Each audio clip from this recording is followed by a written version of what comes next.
అందరికీ నమస్తే. విలువల విద్యా ఛానల్‌కు మీకు స్వాగతం. ఈ రోజుటి మన క్లాస్ వచ్చేటప్పటికి ముందు వీడియోలో చెప్పుకున్నట్లు గుణింతాలను పిల్లలకు ఎలా పరిచయం చేయాలి అనేది చెప్పాను కదా! అయితే మనం అక్కడ గుణింతపు గుర్తులను పిల్లలకు పరిచయం చేశాము. ఇప్పుడు ఆ గుణింతపు గుర్తులను ఉపయోగించి కాగుణింతము, ఇంకా గాగుణింతము ఎలా రాపించాలి అనేది చూపిస్తాను. వీడియోను లాస్ట్ వరకు చూడండి. అప్పుడే క్లియర్‌గా అర్థమవుతుంది. హ్మ్. ఇప్పుడు గుణింతాలను పిల్లలకు మనము గుణింతపు గుర్తులను ఒక కథ ద్వారా తెలియజేశాం కదా! అయితే ఇప్పుడు మనము కాగుణింతము రాయించేటప్పుడు చాలా అంటే చాలా జాగ్రత్తగా వాళ్ళకు అర్థమవుతుందా లేదా అని చూస్తూ అర్థమయ్యే విధంగా చెప్పాలి. ఎందుకు అంటే ఈ కాగుణింతం ఒక్కటి గినక వాళ్ళకు బాగా అర్థమయ్యింది. వాళ్ళంతట వాళ్ళు రాయగలుగుతున్నారు అంటే ఇంకా అన్ని గుణింతాలను గూడా చక్కగా రాయగలుగుతారు. అయితే ఇప్పుడు అచ్చుల సహాయంతో హల్లులు ఏ విధంగా గుణింతాలుగా మారతాయి అనేది చాలా నీట్‌గా తెలుసుకుందాం ఇప్పుడు. ఓకేనా? 3 కలర్ పెన్స్ వాడండి. ఎందుకు అంటే వాళ్ళకు వాటి మధ్య ఉన్నటువంటి డిఫరెన్స్ అనేది బాగా తెలుస్తుంది. ఇప్పుడు ఆల్మోస్ట్ అందరికీ కూడా డిజిటల్ బోర్డ్స్ వచ్చాయి కాబట్టి మనము ఏ కలర్ కావాలంటే ఆ కలరు చేంజ్ చేసుకోవచ్చు. ఒకవేళ ఇంకా బోర్డ్ యూజ్ చేస్తున్నట్లయితే కలర్ చాక్ పీస్ అనేవి యూజ్ చేయండి. ఇప్పుడు చూద్దాం. ఇవి అచ్చులు. అచ్చులు. ఏ కలర్ ఉన్నాయి? బ్లాక్. ఇవి గుణింతపు గుర్తులు. గుణింతపు గుర్తులు. గుణింతపు గుర్తులు. ఇవేమో ఇక హల్లులు. ఇవేమో హల్లులు. అచ్చులు ఒక రంగు, గుణింతపు గుర్తులు ఒక రంగు, హల్లులు ఒక రంగు తీసుకుందాం ఇప్పుడు. పిల్లలను మనము ప్రశ్నించాలి. నాన్న అచ్చులు చెప్పండి. అచ్చులు చెప్పండి. పిల్లలు చెప్తారు.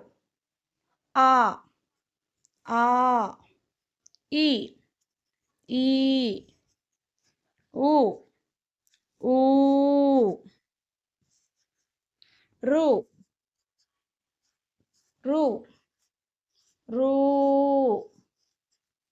ఏ, ఏ, ఏ వరకు వచ్చాయి మళ్ళీ చూద్దాం. నెక్స్ట్ వీటి యొక్క గుణింతపు గుర్తులు చెప్పండి. వీటి యొక్క గుణింతపు గుర్తులు చెప్పండి అని మనం ఇక్కడ పిల్లలను ప్రశ్నించాలి. ఒక్కొక్కటి కూడా వాళ్ళని అడుగుతూ మనము తెలుసుకోవాలి. ఈ గుణింతపు గుర్తులను పరిచయం చేసిన తర్వాత పిల్లలకు మనము డైరెక్ట్‌గా ఇలా గుణింతపులోకి రాకూడదు. ఏం చేయాలి అంటే ఈ గుణింతపు గుర్తులను ఆ చూపిస్తే తలకట్టు, ఆ దీర్ఘం, ఈ గుడి, ఈ గుడి దీర్ఘం అనేవి బాగా వాళ్ళకు నేర్పించాలి. తర్వాత మాత్రమే ఇలా ఒక హల్లుకు ఇవన్నీ కూడా ఎలా మారుతాయో అనేది చూపించాలి. వీటి యొక్క రూపాన్ని ఏ విధంగా తీసుకున్నాయి హల్లులనేది మనము చూయించాలి. ఇప్పుడు చూడండి.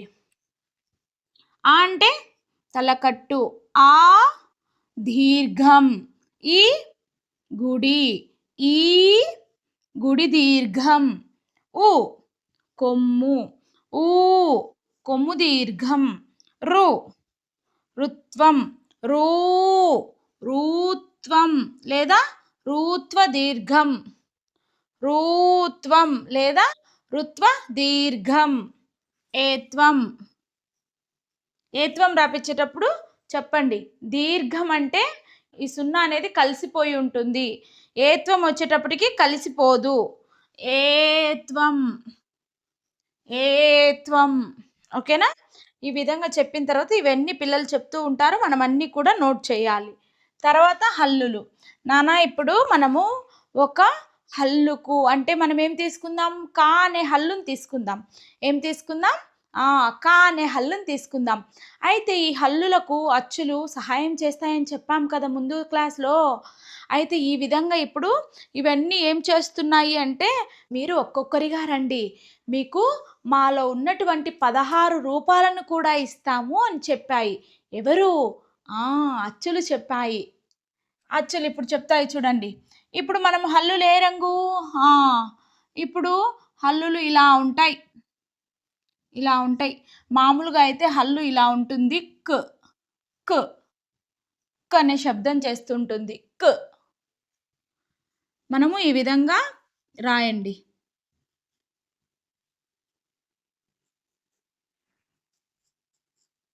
ఈ విధంగా రాసిన తర్వాత ఇప్పుడు చూడండి నాన్న, ఇవన్నీ కూడా క్. పిల్లలకు ఇది కా అనే చెప్పండి. ఎందుకు అంటే హల్లులు ఇలా ఉంటాయి. ఇలా అన్నిటికి ఇలా రాయకుండా హల్లు అనేది ఈ విధంగా ఉంటుంది. ఇవన్నీ చెప్తే పిల్లలు కన్‌ఫ్యూజ్ అవుతారు. ఇవన్నీ చెప్పడం వల్ల పిల్లలు కన్‌ఫ్యూజ్ అవుతారు. మనకు లేదు ఫోర్త్ క్లాస్, ఫిఫ్త్ క్లాస్ పిల్లలకు ఎక్స్‌ప్లెయిన్ చేస్తే ఇవన్నీ చెప్పొచ్చు. ఫస్ట్ క్లాస్ పిల్లలకు మాత్రం జస్ట్ ఇలా రాసి, నాన్న ఇప్పుడు ఈ అచ్చులనేవి ఈ హల్లులకు ఏ విధంగా సహాయం చేస్తాయో చూద్దామా? చూద్దాం మేడం. సరే. ఈ హల్లు అనేది ఏం చెప్పాము? అచ్చు ఎలా ఉంటుంది? అచ్చులేమో ఇలా ఉంటాయి. ఈ రంగులో ఉంటాయి అచ్చులు. కదా! కానీ హల్లులకు సహాయం చేసేటప్పుడు ఏం చెప్పాయి అచ్చులు? మా యొక్క రూపాన్ని మార్చుకొనొచ్చి మీకు సహాయం చేస్తాము అని చెప్పాయి. అది ఏ రూపము? హ్మ్. ఈ రూపము. ఈ రూపంగా వచ్చి సహాయం చేస్తూ ఉన్నాయి. ఇవేమో ఏ రంగులో ఉంటాయి? నలుపు రంగు. కానీ హల్లులకు పాపం సహాయం చేద్దామని ఏ రంగులోకి మారాయి? ఆ! ఎరుపు రంగులోకి మారాయి. ఎరుపు రంగులోకి మారాయి. ఇప్పుడు ఈ గుణింతపు గుర్తులు వచ్చి ఈ హల్లులకు సహాయం చేస్తాయి. హ్మ్. కా ఉంది కదా! కాకు కా. ఇదేంటి మీకందరికి తెలుసు ఇదేంటి? Very good. కా. కా. ఇలా పిల్లలను ప్రశ్నిస్తూ వాళ్ళకు ఏదో ఒకటి చెప్తూ అంటే ఆ టాపిక్‌కు రిలేటెడ్‌గా మాట్లాడిస్తూ చెప్పండి. వాళ్ళు ఇంట్రెస్టింగ్‌గా వింటారు. ఓకేనా? ఇప్పుడు ఈ దీర్ఘం అనేది ఎక్కడొచ్చి చేరుతుంది తెలుసా ఈ హల్లుకు? ఇక్కడొచ్చి చేరుతుంది. ఇప్పుడు చూడండి. దీన్ని ఇప్పుడు మనం ఎలా పలుకుతాము? క అంటాము. మరి దీన్నెలా పలకాలి? ఎలా పలకాలి? ఇదేంటి? ఓకే. దీర్ఘం కదా! దీర్ఘం అంటే వెరీ గుడ్. ఆ! ఆ! ఏమొచ్చి చేరింది? ఆ! ఆ! కా కా క ఆ కా కా. మనం ఇలా ఒక 3, 4 టైమ్స్ గనక రిపీట్ చేస్తే వాళ్ళకు అది అలవాటవుతుంది. క ఆ కా కా కా. నెక్స్ట్ ఇదేంటి? ఆ! గుడి, గుడి, గుడి. ఏంటి? Very good. గుడి. మరిప్పుడు ఇది దీన్నెలా చదవాలి? ఏమొచ్చి చేరింది? ఏం సౌండ్ ఇది? Very good. ఈ, ఈ, ఈ. క్, ఈ, కి, కి. ఏం పలుకుతుంది మనకిక్కడ?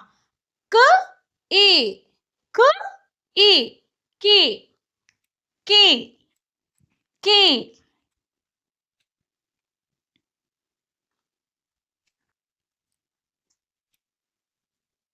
ఇక్కడ నాన్న క్, ఈ, కీ, కీ. అంటే మనం ఇక్కడ ప్రతి అక్షరానికి కూడా ఈ అచ్చుల యొక్క ధ్వనిని ఉపయోగిస్తాము. ఈ అచ్చుల యొక్క ధ్వనిని ఉపయోగిస్తాము గుణింతాలు రాసేటప్పుడు. ఎందుకు?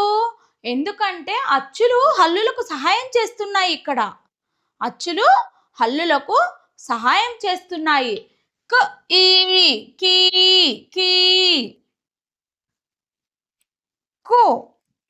ఇప్పుడు చూడండి. ఇప్పుడేమంటుందంటే అచ్చు, మీరు నాకు తలకట్టు అలాగే ఉంచండి. మీరు తలకట్టు ఉంచండి. కేవలం నన్ను ఒక పక్కన పెట్టుకోండి మీకు. మీకు ఒక పక్క పెట్టుకోండి నన్ను అని చెప్తున్నాయి. ఒక పక్క పెట్టుకోండి అని చెప్తున్నాయి. ఇప్పుడేమొచ్చి చేరింది? క్, క్, ఉ, కు, ఉ, కు, కు, కు. నెక్స్ట్ ఇప్పుడు కూడా ఏం చేయాలి? తలకట్టు అలాగే ఉంచండి నాకు. మీరు నన్ను ఒక పక్కన పెట్టుకోండి చాలు అని చెప్తుంది. ఈ కు, ఊ కూడా. ఈ ఊ కూడా ఏం చెప్తుంది? పక్కన పెట్టుకోండి చాలు అని చెప్తుంది. ఇప్పుడేం రావాలి ఇక్కడ? ఊ, ఊ, ఊ. అంటే కు, ఊ, కు. కు ఊ కు. ఇప్పుడు మనము ఇక్కడ పిల్లలకు చెప్పేటప్పుడు ఈ గుణింతపు గుర్తులను కాదు. అంటే తలకట్టు వస్తే, దీర్ఘం వస్తే, గుడి వస్తే, గుడి దీర్ఘం వస్తే కాదు నేర్పించాల్సింది. ఈ గుర్తులను వాళ్ళు గుర్తుపడతానే వాళ్ళు ఎలా గుర్తుపెట్టుకోవాలి అంటే, వాటి యొక్క ధ్వనిని గుర్తుపెట్టుకునేలాగా చేయాలి. అంటే ఈ తలకట్టు అంటేనే ఇలా ధ్వనిని గుర్తుపట్టగలగాలి. ఈ ధ్వని గుర్తున్నప్పుడు వాళ్ళకు చాలా అంటే చాలా ఈజీ అవుతుంది. కేవలం మనం ఏం చేయాలి? వీటి పేర్లు తెలిసేలాగా చూసుకోవాలి పిల్లలకు. అంటే తలకట్టు, దీర్ఘం, గుడి, గుడి దీర్ఘం, కొమ్ము, కొమ్ము దీర్ఘం, ఋత్వం, ఋత్వ దీర్ఘం లేదా రూత్వం లేదా ఓకేనా? ఋత్వం, ఋత్వ దీర్ఘం లేదా రూత్వం, ఏత్వం, ఏత్వం. ఇలా వీటి యొక్క పేర్లు గుర్తుపెట్టుకోవాలి. అదేవిధంగా మనం ఇలా గుణింతాలు రాసేటప్పటికి వాళ్ళు ఆ యొక్క ధ్వనిని గుర్తించగలగాలి. అంటే ఇప్పుడు చూడండి, ఇలా కీ ఉంది. ఇప్పుడు వీళ్ళు ఈ అక్షరాన్ని ఏం చదవాలి? ఈ అక్షరాన్ని క, ఈ, క, ఈ, కి. అంటే మీకు అర్థమవుతుందా ఇప్పుడు? అంటే కు, ఉ, కు, ఉ ఇలా చదవాలి. కు, ఉ, కు. నెక్స్ట్ కు, ఏ, కు, ఏ, కు, ఏ. ఇక్కడ ఏం చేస్తున్నారు పిల్లలు? వాటి యొక్క ధ్వనిని వాళ్ళే చెప్పేస్తున్నారు. అంటే మనము తలకట్టు అన్నప్పుడు వాళ్ళు ఆ, దీర్ఘం అన్నప్పుడు ఆ, గుడి అన్నప్పుడు ఈ, గుడి దీర్ఘం అన్నప్పుడు ఈ. అంటే ఇప్పుడు మనము ఏ అక్షరం రాసినప్పటికీ కూడా వాళ్ళు ఇప్పుడు ఏం చదువుతారు వాళ్ళు? కు, ఈ, కు, ఈ, కీ, కు, ఏ, కు, ఏ, కే. ఇప్పుడు ఇది చూడండి. ఇక్కడ కూడా రు అని ఏం చెప్తుంది? తలకట్టు అలాగే పెట్టుకోండి. తలకట్టు అలాగే పెట్టుకోండి. నన్ను జస్ట్ మీరు కింద నుంచి మీకు దగ్గరగా పెట్టుకోండి చాలు అని చెప్తుంది. కింద నుంచి మీరు నన్ను దగ్గరగా పెట్టుకోండి చాలు. ఎక్కడ మీరు నన్ను అంటించుకోవద్దు. నన్ను కొంచెము వదిలేయండి. నన్ను తాకవద్దు మీరు అని చెప్తుంది. నన్ను మీరు తాకవద్దు అని చెప్తుంది. ఇప్పుడు రు, కు, రు, క్రు, కు, రు, క్రు, క్రు, క్రు.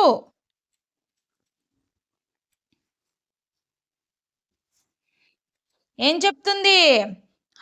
నన్ను తాకవద్దు మీరు. నన్ను తాకవద్దు. మీరు నన్ను తాకవద్దు. నన్ను తాకవద్దు అని చెప్తుంది. ఈ క్రూ కూడా క్రూ, కు, క్రూ, కు, రూ, కు, రూ, క్రూ. కే, కే, కే. ఏమొచ్చింది ఇక్కడ? కు, ఏ, కే. నెక్స్ట్ కే, కే, కే. అచ్చుల యొక్క రూపాలు ఇవి అని పిల్లలకు బాగా తెలిసి ఉండాలి. బాగా తెలిసి ఉండాలి. ఇప్పుడు అక్షరాల ఐడెంటిఫికేషన్ వస్తే ఏ విధంగా పిల్లలు పదాలు చదవగలుగుతున్నారో అదే విధంగా ఈ అచ్చుల యొక్క రూపాలు తెలిస్తేనే ఈ అచ్చుల యొక్క రూపాలు పిల్లలకు తెలిస్తేనే గుణింతాలు రాయగలుగుతారు. గుణింతాలు చదవగలుగుతారు. ఇప్పుడు చూడండి, ఇప్పుడు తలకట్టు అంటే ఆ అని చెప్పాలి. దీర్ఘం అంటే ఆ, ఈ గుడి అంటే ఈ, గుడి దీర్ఘం అంటే ఈ, కొమ్ము అంటే ఊ, కొమ్ము దీర్ఘం అంటే ఊ. అంటే పిల్లలు వారంతట వారే ఈ గుర్తులను ఎక్కడ చూసినప్పటికీ వాళ్ళు ఆ గుర్తు పేరు కాకుండా ఆ ధ్వని చెప్పగలగాలి. అర్థమవుతుందా? ఈ గుర్తు పేరు కాదు. ఈ గుర్తు పేరు కాదు. ఆ ధ్వని చెప్పాలి. అంటే ఇప్పుడు నేను ఇలా రాస్తాను. ఇలా రాస్తాను. వాళ్ళు ఏం చెప్పాలి నాకు? ఏత్వం అని చెప్పకూడదు అండి. ఏమని చెప్పాలి? ఏ. ఇప్పుడు ఇలా రాస్తే నాకు కొమ్ము అని చెప్పకూడదు వాళ్ళు. ఊ, కొమ్ము అని చెప్పకూడదు. కానీ వాళ్ళకు తెలియాలి అది కొమ్ము అని. ఒకవేళ నేను ఇలా రాసానంటే వాళ్ళు దీర్ఘం. ఇలా 2 కూడా వాళ్ళు ఎలా రాసినప్పటికి చెప్పాలి. కానీ గుణింతాలు రాసేటప్పటికి, గుణింతాలు ఎప్పుడైతే రాస్తామో, అప్పుడు వాళ్ళు మనకేం చెప్తూ రావాలి? వాటి యొక్క ధ్వనిని మాత్రమే చెప్పాలి. వాటి యొక్క పేర్లను చెప్పకూడదు. వాటి యొక్క ధ్వనిని మాత్రమే మనము అడగాలి. అప్పుడే మనము ఇలా రాసినప్పుడు వాళ్ళు కు, ఊ, కు, ఊ, కూ అని చదవగలుగుతారు. ఇక్కడ మనకు ధ్వని మాత్రమే పనికొస్తుంది. ఇక్కడ ధ్వని మాత్రమే పనికొస్తుంది. కు, కాకు కొమ్ము దీర్ఘము అని చదవాల్సిన అవసరమే లేదు వాళ్ళు. కాకు కొమ్ము దీర్ఘమిస్తే కూ అని చదవాల్సిన అవసరమే లేదు. మనం ఏం చేస్తున్నాం డైరెక్ట్ నేర్పించేస్తున్నాం పిల్లలకి ఏ విధంగా? ఇప్పుడు కూ అన్నప్పుడు ఏం చేస్తున్నారు? ఫస్ట్ ఈ కాను చదువుతున్నారు. ఆ అక్షరం ఏంది అని ఫస్ట్ వాళ్ళు ఐడెంటిఫికేషన్ చేస్తారు. ఇక్కడ కా ఉందా? లేదా ఘా ఉందా? లేదా యా ఉందా? ఇవన్నీ కూడా పిల్లలు ముందు అక్షరాన్ని ఐడెంటిఫికేషన్ చేస్తారు. తర్వాత దీనికున్నటువంటి ఈ రూపాలను చూస్తారు. ఈ గుణింతపు గుర్తులను చూస్తారు. అప్పుడేం చేస్తారు? ఇది గా, గ్, ఊ, ఇదేంటి? ఊ ఇలా చెప్పాలి పిల్లలు. అర్థమైందా అందరికీ? ఏమైనా డౌట్స్ ఉంటే కామెంట్ సెక్షన్‌లో కామెంట్ చేయండి. ఇంకా వీడియో ఎలా ఉంది అనేది మీ అభిప్రాయాన్ని తెలియచేయండి. వీడియో మొదటిసారి చూస్తున్నట్లయితే సబ్స్క్రైబ్ చేసుకోండి. ఎవరికైనా ఉపయోగపడుతుందనుకుంటే షేర్ చేయండి. వీడియో నచ్చితే ఒక లైక్ చేయండి. ఇప్పుడు మిగతావి చూద్దాం. వీడియోలో నేను ఒక్కొక్కసారి చెప్పిందే మళ్ళీ మళ్ళీ చెప్తున్నాను అంటే, దానికి కారణం అది బాగా గుర్తుపెట్టుకోండి అని మాత్రమే. వీడియో లెంత్ చేయడానికైతే అస్సలు కాదు. ఓకేనా? ఇప్పుడు ఏ వరకు అయిపోయింది కదా! ఐ, ఓ, ఓ, ఔ, అం. పిల్లలను ప్రతిదీ కూడా అడుగుతూ రాయండి. పిల్లలను ప్రతిదీ కూడా అడుగుతూ మాత్రమే రాయండి. ఐ, ఓ, ఓ, ఔ, సున్నా, విసర్గ. సున్నా పూర్ణ బిందువు. సున్నానేమని పిలుస్తాం తెలుగులో? పూర్ణ బిందువు. అయితే ఈ సున్నా అనేది మన తెలుగులో అసలు సున్నా అని పిలవరు. దీన్ని పూర్ణ బిందువు. దీన్ని పూర్ణ బిందువు లేదా అనుస్వారం అని పిలుస్తారు. నేను పద నిర్మాణం వీడియోలో చెప్పాను ఈ విషయము. అయితే మనము పిల్లలకు గానీ ఎవరికైనా సులభంగా అర్థం కావడానికి సున్నా అని చెప్తూ ఉంటాము. ఇప్పుడు చూడండి. ఇప్పుడు ఇదేంటి? కు, కు, కు, ఐ, కు, ఐ, కై, కై,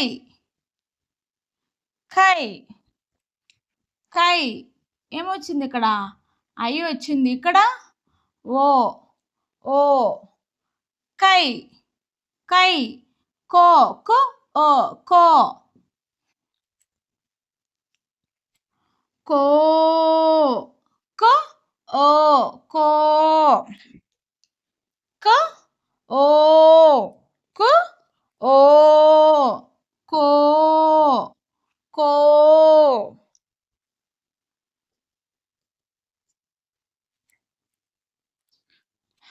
కౌ, కౌ.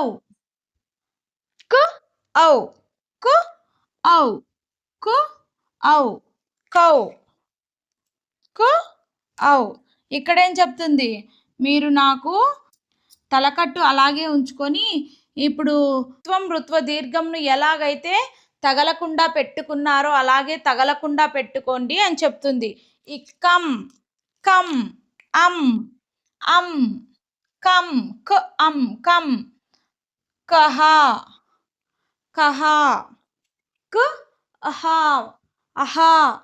ఇప్పుడు అర్థమైందా మీకు? ఇవన్నీ కూడా అర్థమైందని అనుకుంటున్నాను. నేను చెప్పేదేందంటే క్లారిటీగా ఒకసారి మళ్ళీ వినండి.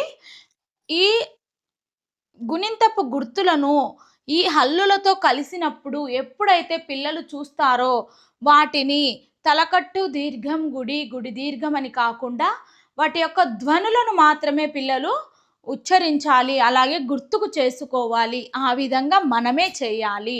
ఎప్పుడైనా కానీ ఇప్పుడు మనము పదాలు రాపిస్తూ ఉంటాం కదా! అప్పుడు పదాలే కాదు ఇప్పుడు ఈ గుణింతం ఉంది కదా! ఇప్పుడు కాగుణింతం రాసాము. ఆ కాగుణింతం రాసిన తర్వాత ఏం చేయాలి మనం పిల్లలకు? బాగా ఆ గుణింతాన్ని మళ్ళీ అక్కడక్కడ, అక్కడక్కడ రాస్తూ అంటే ఇప్పుడు ఇలా రాస్తూ ఉండాలి.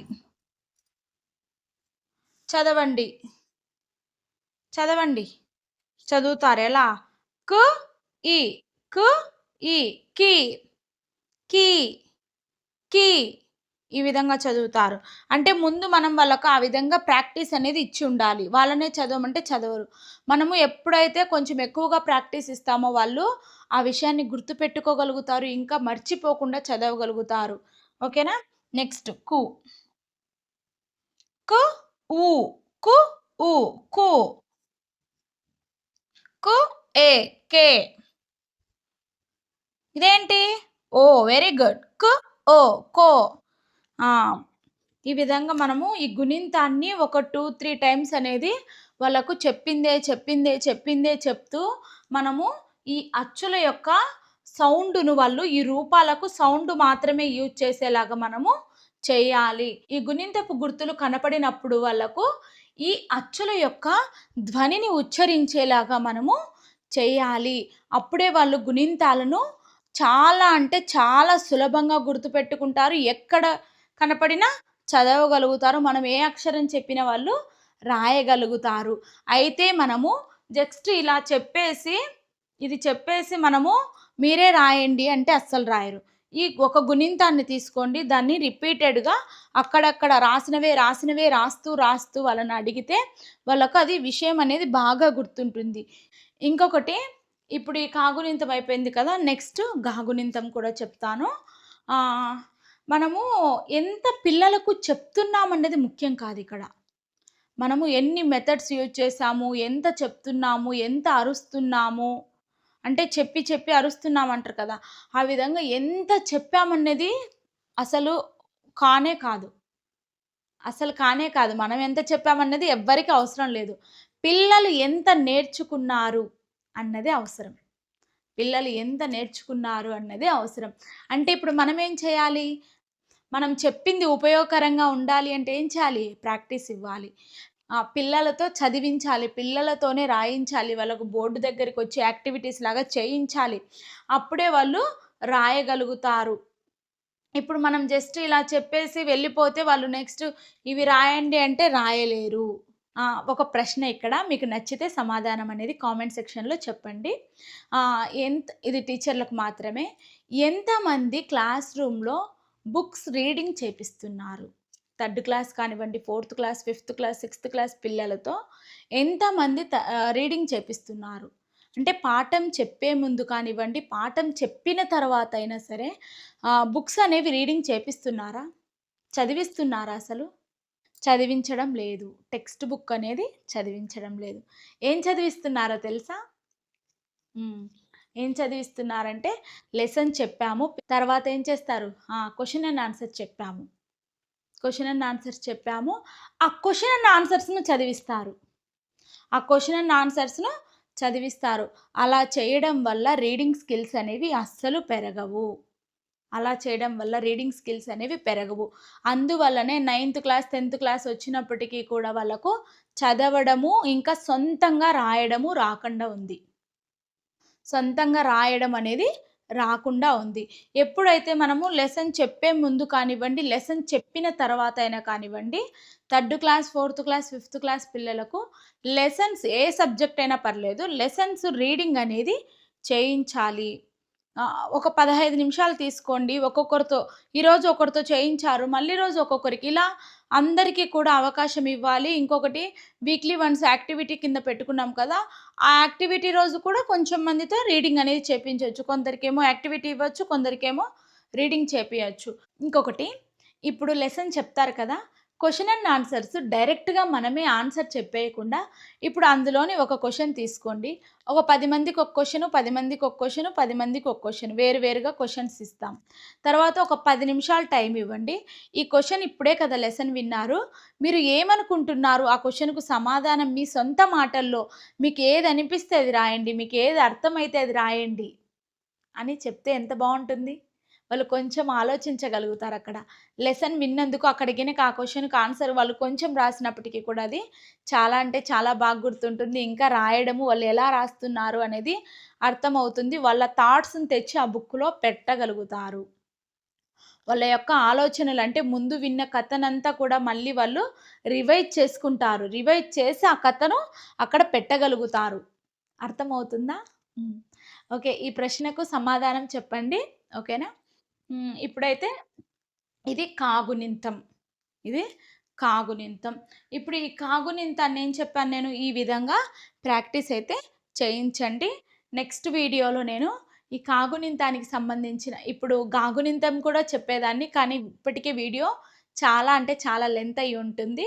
నేను నెక్స్ట్ వీడియోలో ఈ కాగునింతానికి సంబంధించినటువంటి పదాలను ఎలా చదివించాలి అనేది చెప్తాను. తర్వాత గాగునింతం, గాగునింతం చెప్పి ఆ వీడియోలోనే పదాలను ఎలా చదివించాలి అనేది పూర్తిగా చెప్తాను. ఈరోజుటి వీడియో అయితే ఇంతేనండి. మరో మంచి వీడియోతో మళ్ళీ కలుద్దాం.